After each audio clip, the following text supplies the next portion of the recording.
Hi everybody, Dan Illman, Mike Beer getting ready to take a look at race number 8 at Belmont on Stars and Stripes Saturday. It's the $1 million Grade 1 Belmont Oaks Invitational. You can play it with your own DRF Bets account. Sign up, access $100 in free cash. It's easy.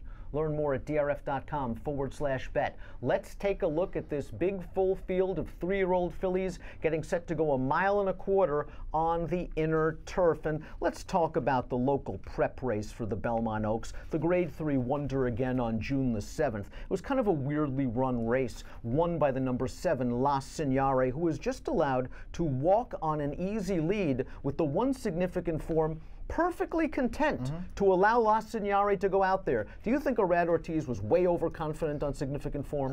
He might have been a little overconfident. I don't want to say he was way overconfident. You know, at the end of the day, she got a really good trip in the race. I mean, he did turn La Signare loose on the lead in there. That was a very heads-up ride by Joel Rosario, I thought, with La Signare. She had an outside post. He just went for it, and he got it, and he got relatively easy control in that race. Arad Ortiz gave significant form a very good trip. He tracked that horse all the way around. He took a run at her through the second turn, about the 5/16 pole. He went after her. He couldn't get her, but she kept trying all through the stretch. All in all, I thought it was another good performance for a filly who, to me anyway, has yet to run a bad race. Significant form is a very good horse. She got a great post in this race. La Signare found herself on the lead in that spot, but I don't think she has to be on the lead to do her absolute best running. The Timeform US Pace Projector sees things a little bit differently. They don't believe La Signare will get the lead, although she can work out a good stalking trip. I would think that the one significant form this time around is going to be sent to control this. I would think that Arad, if nothing else, he's going to come out of there run and he's going to secure that rail position into the first turn. This is a filly who does not need the lead, but I think he will come out of there running. I think he will be in front of the 7 this time. As for La Signare, is it a mistake to say she's completely dressed up? The only way she won the Wonder again was because she walked on the lead. She's not that good. She'll be a shorter price this time around. Or do you look at her overall body of work? And there's only 4 races to choose from. But that race at Keeneland 2 starts back, where she only finished a half length behind Toinette, she really ran from the back of the pack. Yeah, it's a mistake to just say that, you know, she got lucky to win last time. That doesn't mean that she didn't have all the best of it in the Wonder again, because she did. That was a great ride by Rosario, and she had all the best of it. But she's a good horse, too. You're right. Her race at Keeneland off the layoff was a really good performance. Had to take out of some traffic early and lost some position in that race, but she really ran at the end. Both of her starts in France are good performances. This filly has talent. 1.25 miles, I don't feel like it's going to be a problem for her, Dan. If she gets to 1.25 miles, I think she's dangerous right back here. Getting back to significant form, a formulator fact for Chad Brown over the past 4 years, with 3-year-olds going second off the layoff in graded stakes turf routes at Belmont, 25% winners, a positive ROI, and we expect a good forward trip from the rail. Mighty Scarlet's the bookend of this field. She goes out for Chad. She drew post position 10. I think you could make the argument that in the Wonder again, she ran just as well as La Signare and significant form, because she was really the only horse doing any sort of late running, and she had no pace to run at. She's lightly raced with upside.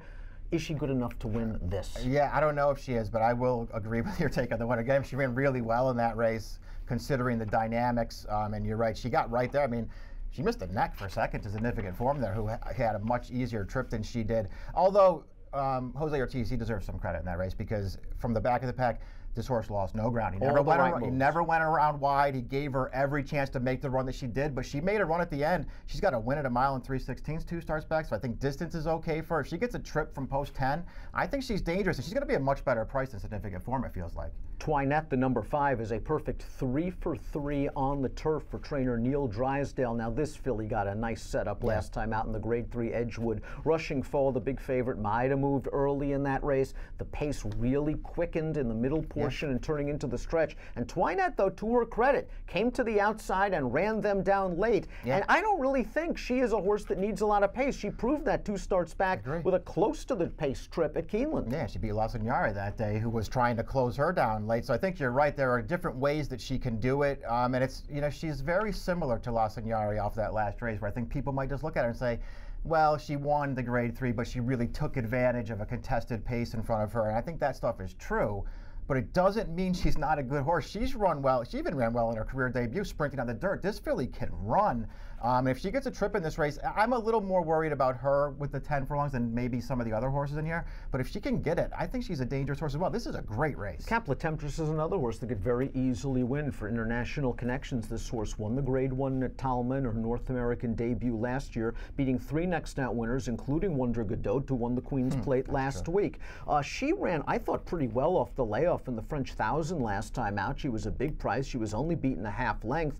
She, though, is a filly that might need a little bit of pace. She's going to be far behind early. Yeah, I think you have to worry about the mile and a quarter for her, too. She's never been beyond a mile in her life, but she's pretty much run well in all of her races. I really liked her Grade 1 win at Woodbine last year. I loved the ride Rosario gave her, but, you know, once he showed her daylight in that race, she really ran to the finish. She has a big kick in her when she gets the right kind of a trip, and I didn't think she got the right trip in the Breeders' Cup, so I don't care that much about that race, too.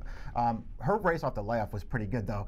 There wasn't that much racing going on in there early on. She just packed away on the rail. Once she got clear late, she was making up ground. Athena, the number 6, eligible for a now-winners at 2 Life, but here for Aidan O'Brien and Ryan Moore off a Group 1 placing in the Pretty Polly 6 days ago, shipping back on relatively short notice. I think the short comment was perfect. 1-paced final furlong. This horse had a look at it turning into the stretch, and those two, I guess, are just much better than she is because they ran away from her the final furlong. Yeah, Forever Together, I believe, is her stablemate for Aidan O'Brien. That horse took a ton of money in there. You know, listen, we'll see. This is a race where I felt like a lot of different horses could win, Dan.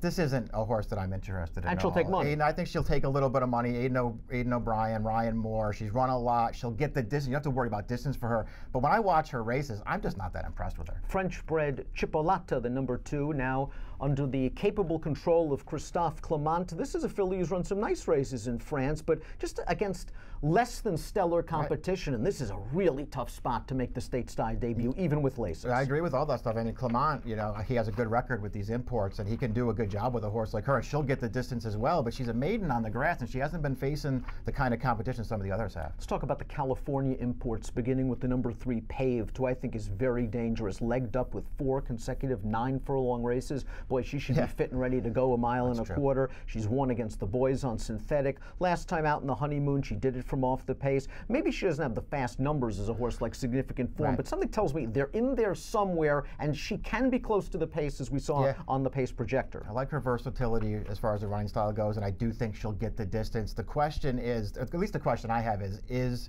she good enough to beat a fielder? This is a very good field of horses. I thought she ran fine last time, Dan, but I also felt like she got an absolute perfect trip. The runner-up in that race sort of, it felt like maybe blew the turn a little bit and started drifting out in the stretch. It opened things right up for her. She did what she had to do. Her race 2 starts back really bothers me. I didn't think that she ran well at all in that race. She was no match for another horse who's back in this spot. I would much prefer the other California horse. She was beaten by Fatal Bear in that spot, and Fatal Bear was bet to favoritism over Paved in the Grade 2 honeymoon, and just disaster. Yeah, I mean, her saddle slipped in that race. It's just the kind of race you just want to put a line through it. I thought her race off the layoff 2 starts back, I thought she ran great in that race. She was taken under a very hard hold in that race, but once she came clear at the top of the stretch, she powered right through the stretch to win the race. I thought she ran great that day. I'll put a line through her next one. The little nagging issue with her is in both of her starts, she's done the same thing, and it cost her big time in her last race.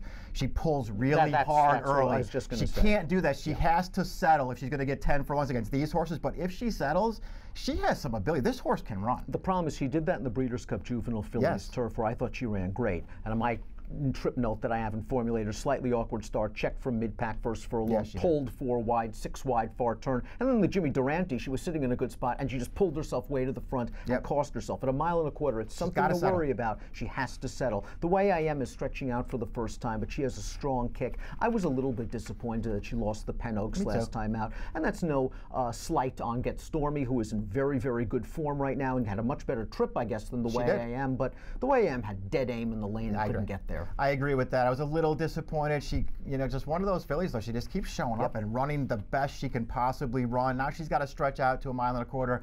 I don't know how I feel about that with her, but I'm not going to be surprised if she runs well and gets a piece of that. That's what she does. She's a good horse. There are a lot of different ways to go in here. It's a sensational race, the Grade 1 Belmont Oaks. Let's take a look at our top selections right now. We're going to go back to La Signare. Yeah. I think the 1.25 miles is very good for her. I think that Rosario is going to break, let the pace develop towards the inside, sit another good trip tracking, and I think she's good enough to win from off the pace. I agree with all that stuff. I mean, there are a lot of different ways to go in here, but I really like all of her races, and I think she will get the right trip in this race.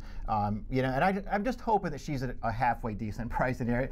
And it felt like last time would have been a good time to have her, but I still think she's going to be an okay price on Saturday. You're going to go 7, 9, and 4. I'm going to go 7, 1, 10, and 5. In race number 8, the Grade 1 Belmont Oaks, a race you could play with your own DRF Bets account. Sign up, grab $100 in free cash. Learn more at drf.com/bet. And approximate post time for the Belmont Oaks, 5:46 Eastern.